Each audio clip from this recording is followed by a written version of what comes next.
Di setiap tim, ada yang jadi otak, ada yang jadi mesin, ada yang jadi senjata. Tapi ada juga satu sosok yang nggak pernah minta tepuk tangan, tapi tiap kali dia berdiri di belakang, dia pantas dapat tepuk tangan. Di Indonesia, sosok itu adalah Rizky Ridho alias si El Konsisten. Dia lahir di Surabaya, tapi bukan dari panggung, bukan dari sorotan. Dia lahir dari gang sempit, dari bola plastik, dari sendal yang jadi gawang, dan dari permainan yang lahir sebelum waktu maghrib. Mas Ridho mengawali karirnya di SSB Simo Putra, dan pelan tapi pasti, naik ke Akademi Persebaya. Lalu juara nasional bareng tim U20, bukan karena hoki, tapi karena Ridho nggak pernah berhenti nunjukin bahwa dia pantas naik. Mas Ridho mainnya nggak ribut, tapi tajam. Kalem, tapi sadar ruang. Dia tahu kapan harus jadi tembok, dan kapan harus jadi peluncur serangan. Dia mainnya tenang banget, karena dia tahu tenang adalah bentuk tertinggi dari perlawanan. Di timnas, di belakang, dia nggak sendiri. Ada Bang Jai, ada Hapner, 3 wajah, 3 karakter, 3 gaya bertahan. Bang Jai itu kekuatan, Mas Ridho itu ketenangan, dan Justin Hapner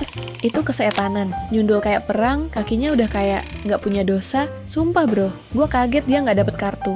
Oke, kita balik lagi ke Mas Ridho. Rizky Ridho, usianya sekarang baru 23. Tapi saat di Persija, dia udah dikasih ban kapten. Bukan karena dia paling tua, tapi karena Mas Ridho punya satu hal yang nggak bisa diajarin. Wibawa yang tenang, dan keberanian yang nggak perlu banyak gaya. Waktu lawan Bahrain, Mas Ridho bikin data jadi puisi. 60 sentuhan, 11 umpan progresif, 6 sapuan. Bahkan match kemarin, dia cedera, tapi masih berusaha untuk membela Garuda.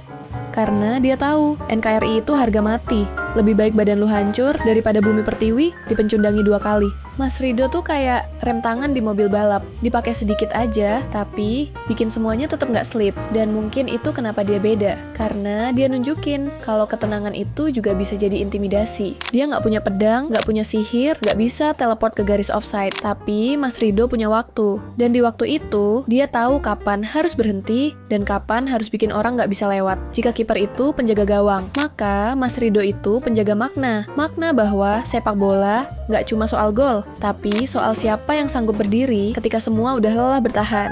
Rizky Ridho, dia yang nggak nyari panggung, tapi panggung yang nyari dia. Di belakang layar, Mas Ridho jadi seseorang yang selalu siap berdiri dan bilang, lu mau lewat sini? Pinjam dulu 100.